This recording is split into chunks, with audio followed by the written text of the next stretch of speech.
আচ্ছা তুমি কি এত ভাবছো বলো তো? ভাবছি পলাশ বাড়িতে নেই, পলাশের অনুমতি না নিয়ে চৈতালি বিয়ে দেওয়া বোধহয় ঠিক হবে না কুন্তলিকা। তুমি থামো তো, বিয়ে না দিলে সারা জীবন তোমার ঘরে বসাই খাবে।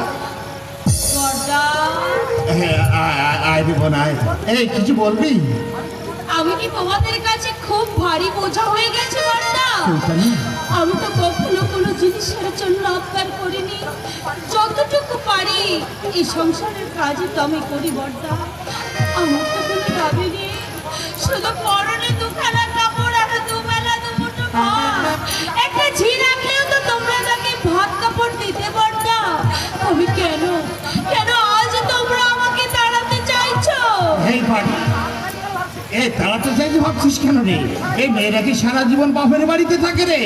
তা থাকে না হয়তো, তবু যেমন ঘরে তোমরা আমাকে পাঠাচ্ছ তেমন ঘরে কি কোনো মেয়ে যেতে চায়? কেন এত ভাবছো ঠাকুরজি?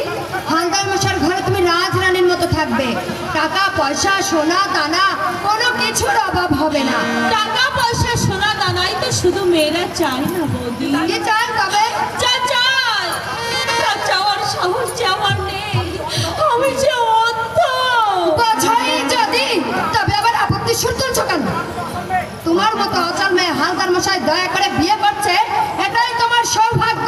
এমন ভাগ্য আমি তো চাইনি বৌদি। এই তুই অন্ধ বলে তোর উপরে অবিচার করছি এমনটা ভাবছিস কেন রে? ভবতোল বাবু পাশেই তো বাড়ি, ইচ্ছে করলে তুই আসতে পারবি, আমরাও যেতে পারবো। এটা কি আমাদের জন্য কম সুযোগ রে? সুযোগ? চৈতালি, তুমি তো কখনো সুযোগের তালাশে থাকতে না বর্দা। তবে আজ কেন তুমি এমন হয়ে গেলে? চৈতালি, আমি অন্ধ বলে তুমি আমায় বেশি আদর করতে, রঙিন রঙিন জামা কাপড়ে তুমি আমাকে সাজাতে ভালোবাসতে। আজ কেন তবে ওই কালো রঙের মধ্যে তুমি আমায় ঠেলে দিতে চাইছো বর্দা? আমার 7 বছর বয়সে বসন্ত রোগে আমার চোখ দুটো গেছে। তুমি ডাক্তার দেখিয়েছো, ডাক্তার আশা দিয়েছো। তোমার মনে আছে বর্দা? তুমি আমায় বলেছিলে চৈতালি অপারেশনের পর চোখ খুলে তুই প্রথম আমার দিকেই তাকাবি। ভাবিস না রে বোন, ভবতোল বাবুর অনেক টাকা পয়সা, এবার তোর চোখের অপারেশনের আর কোনো অসুবিধা হবে না রে। জীবনের চেয়ে যে টাকার মূল্য বেশি, তোমরা আমাকে তা বুঝতে না দিলে আমি তা বুঝতাম না বর্দা। আমার জন্য তো তোমরা অনেক করলে, এবার তোমরা সবাই মিলে ওই ভগবানের কাছে শুধু একটাই কামনা করো, খুব তাড়াতাড়ি যেন আমার মৃত্যু হয়। ঠাকুরজি, বর আসবার সময় হয়ে এসেছে, দেখতে দেখতে লজ্জা এসে যাবে। চলো তোমাকে কোণের সাজে সাজিয়ে দিই। চৈতালি, এতদিন তো তুমি আমাকে সাজিয়েছো বর্দা, আজ তুমি আমায় সাজাবে না বর্দা? অভয় দানতে গেছে ছোটদাকে, ছোটদা এলে তোমরা দু ভাই মিলে আমায় সাজিয়ে দিও। বড় ঘর করে বোনকে বিয়ে দিচ্ছ মনের আনন্দে। আমি একটা কথা কিন্তু বুঝতে পারছি না, ভবতোল বাবুর ঘরে যেতে তোর এত আপত্তি কিসের রে? না না না না না না না, আমার এখানে আর দেরি করলে চলবে না। এই শোনো, তুমি চৈতালিকে সাজিয়ে নিয়ে এসো, আমি ওদিকটা দেখছি। কেমন? আমি ওদিকটা দেখছি। এসো ঠাকুরজি, আর দেরি করো না। ওগো ভগবান, বের করে যদি তুমি আমায় পাঠালে, তবে আমার চোখ দুটো তুমি কেন কেড়ে নিলে ঠাকুর? আমার চোখ দুটো তুমি কেন কেড়ে নিলে?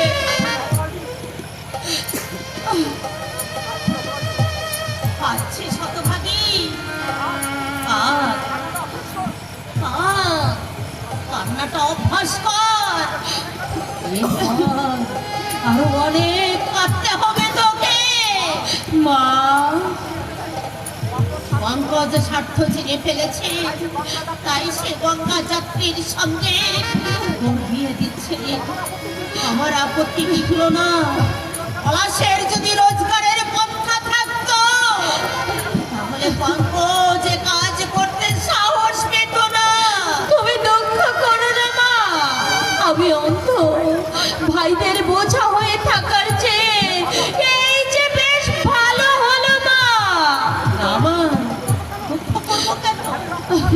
আমি রত্নগর্ভা বলে আমার আনন্দ হচ্ছে।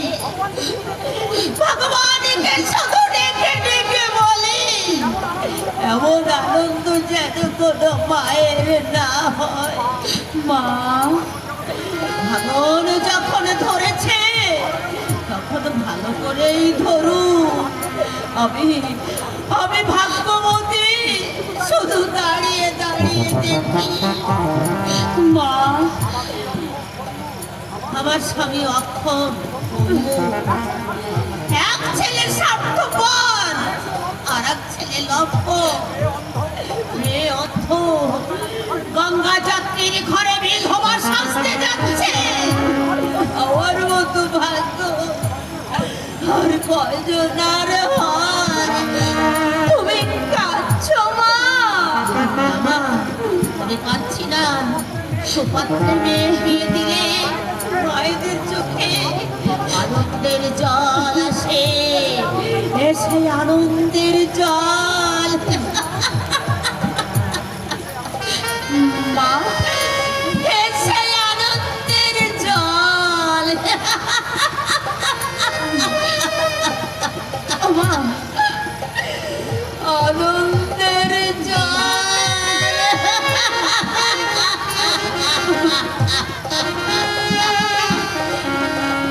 পঙ্কজ বাবাজি, পঙ্কজ বাবাজি, এ বাড়িতে আছো? পঙ্কজ বাবাজি, ও পঙ্কজ বাবাজি, বাড়িতে আছো? পঙ্কজ বাবাজি, বাড়িতে আছো? ওরে কি হলো কোথায়? কি হয়েছে? ওকে ডাকছেন কেন? হ্যাঁ? কি হয়েছে? ওদের মা কি নেগোছো কি? তোমাদের মেয়ে আমরা কি জোর করে নিচ্ছিলাম, না তোমরা স্বেচ্ছায় দান করেছিলে? স্বেচ্ছায় দিচ্ছি, হঠাৎ এ কথা বলছেন কেন? এই যে ন্যাকা সাচ্ছ, শুধু জানো না উনি তারিখে কি হয়েছে তাই বলুন। হালদারের সঙ্গে ওনার বিয়ে দেবে না সেটা ছাপ ছাপানো উচিত ছিল। দিন কোন ঠিক করে বিয়ের দিন বরযাত্রীদের উপর হামলাবাজি করতে গেলে কেন? কে কে হামলাবাজি করেছে? শুনেই আমি অনুমান করেছিলাম পলাশ ছাড়া এই কাজ অন্য কারো নয়। থানায় যাবো, থানায় যাবো, তোকে আমি জেল খাটাবো। তবে ছেলে আমি একা যাবো না, তোমাদের সব কটাকে সাথে নিয়ে যাবো। আদুর জেলে আমি যাবো, কারণ জেলে যাবে তুই। বরযাত্রীদের মেরেছিস, তোদের সমাজ আমি জেল খাটিয়ে ছাড়বে, কথা আমি বলে রাখলাম। বিয়ে বিয়ে শিখে তোলা রইল, যদি এর বিয়ে না করতে পারি আমার না হরিচরণ নয়, দেখা যাবে কত ধানে কত কালে কত পড়ে গেল।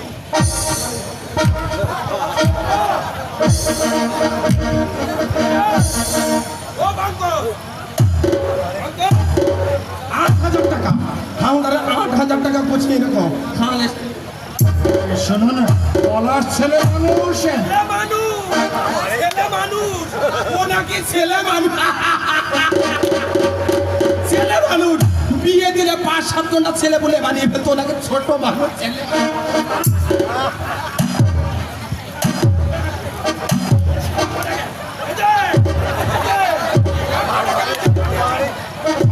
জেল খাটিয়ে না না, মেয়ে ছেলেদের খারাপ না, মেয়ে ছেলেদের বাদে এই কটাকে আমি জেল খাটি। আরে পলাশ কি শুরু করেছেন? চোখ লাগানো হচ্ছে, আমার চোখ লাগানো হচ্ছে, বাচ্চাদের মেরে সব হাসপাতালে ভর্তি যাচ্ছে, চোখ লাগানো হচ্ছে না, যাচ্ছে আমি। বিয়ে করতে না করতে পেরেছি, এই ভিডিওতে যদি ঘুঘু ধরাতে না পেরেছি আমার হরিচরণ নয়। এবার আপনার মাথাটা ফাটিয়ে দিতে বলবো। আমার মাথা পথ ছেড়ে কথা হলো, পথ আর দূর দেখো, পথে নিকুচু করেছে, 5 ঢুকে যার বয়স এখন আমার হাতে।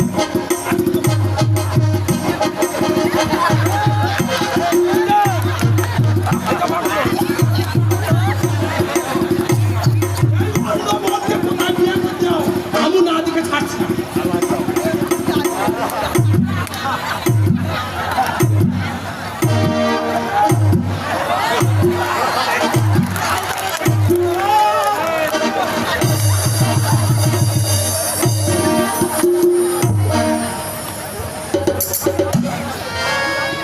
আমি জানতে চাই বলতে অর্থ কি? একটা শ্মশান যাত্রীর হাতে চৈতালিকে তুলে দিচ্ছে না, তুমি কোন অধিকারে? আমি তখনই বলেছিলাম এদের ভালো করতে চাও না, তোমাকে ভুল বুঝবে। খাটলো খাটলো আমার কথা। থাক বৌদি, আমাদের আমাদের কথার মধ্যে তুমি দয়া করে কথা বলতেছো না।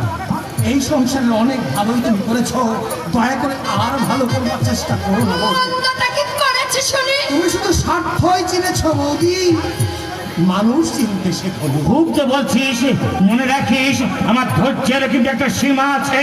তুমিও মনে রেখো আমার ধৈর্যের একটা সীমা আছে। তুমি আমাকে ধৈর্যের শেষ সীমায় নিয়ে দাঁড় করিয়েছো।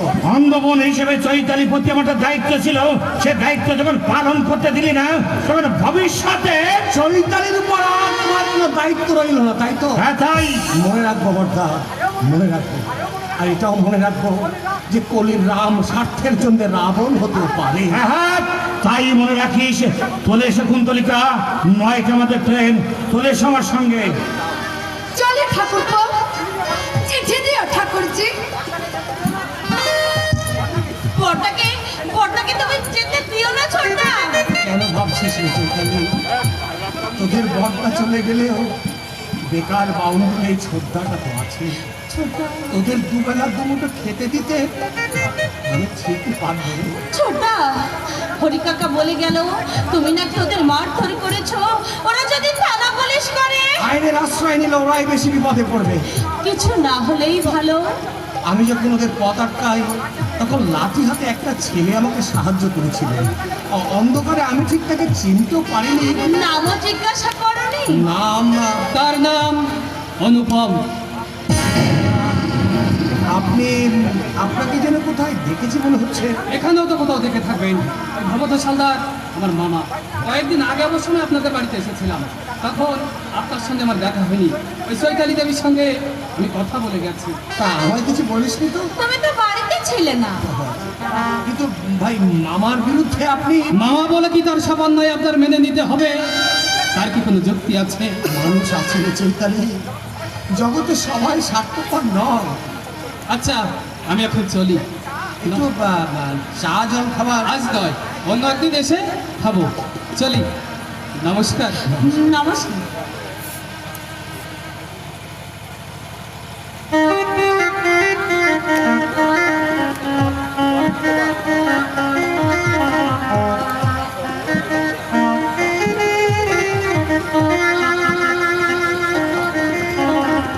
ছোটদা, হাত মুখ ধুবে চলো। চৈতালি, ছোটদা, এই জগতে সবচেয়ে শক্ত জিনিসটা কি জানিস? কি ছোটদা? মায়ার বাঁধন। শত চেষ্টাতেও বলা যায় না রে। ছোটদা, চলো, খাবি চলো। চলো।